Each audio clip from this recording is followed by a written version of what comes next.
subject, why do men and women ghost? Is it because people are not confrontational or hate confrontation, or is there another underlying reason why men and or women ghost?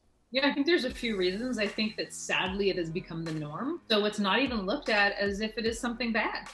Okay. Everyone does it. You know, that person might be thinking, well, I got ghosted 5 times in the last month, so who cares? I can do it to other people. So a lot of people don't sit down and think, well, how is this going to affect the other person? Is this going to hurt feelings? How do I come across? They just do it and don't think about it, right? Right. I also think it is a want to avoid conflict.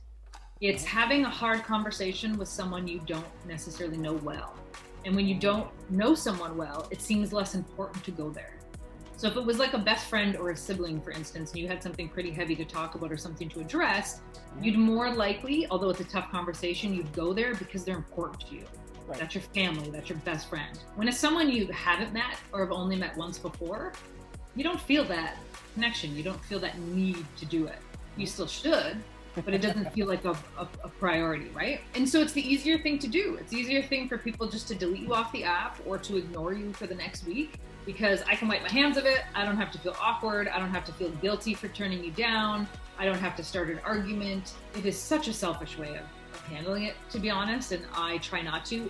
There are reasons to ghost, however, I'm not saying never ghost. If somebody is inappropriate, if somebody is, says something, whatever it may be, sexist, racist, sends you an inappropriate photo, is swearing at you, is harassing you, any of those reasons, yes, ghost without explanation. You have every right to do that. But if the person has tried to be a good human being and has treated you, appropriately, then there's no reason to do those things. So, we discussed it before. It's like, how do you go about that? Send a text either that night or the next day. I had a great time last night. I just don't think that, what I'm looking for, or maybe we don't align on certain things. You're a great person, just, not perfect for me.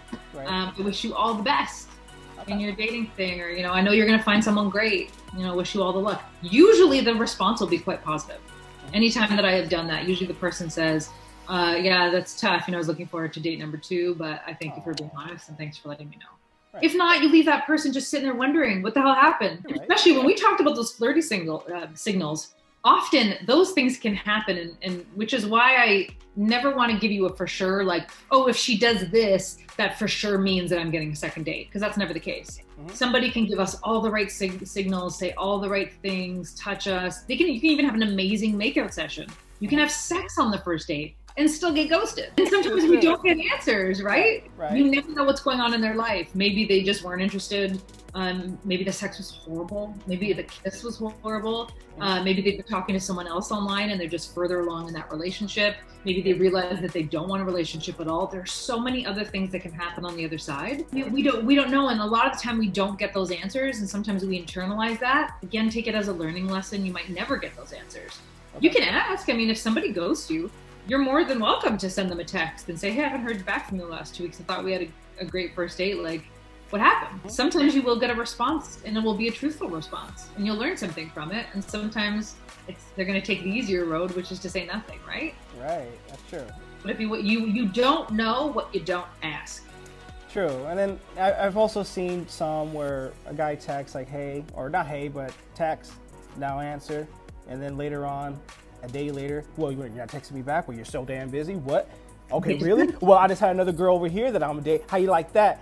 Okay, that is a perfect reason for you to be ghosted right now, because that is, you don't do, Be patient when it comes to dating and give people a chance, right? If she hasn't responded in a few weeks, it probably just means that she's not interested or you're not a priority.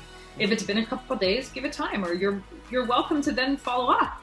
Hey, like, haven't heard from you since Monday, just making sure you're having a great day today, or thinking about you. It can be something very simple that re-engages that conversation. If she continues to ghost you, well, that's a sign that she's not interested. We have no idea what's going on. She could have 2 kids at home that are sick. She could have just lost her job. She could really just be busy at work. We don't know. But communication. Everyone's sick of that word, but it is literally the most important thing when it comes to dating and relationships, right? True. Ask questions. Be curious.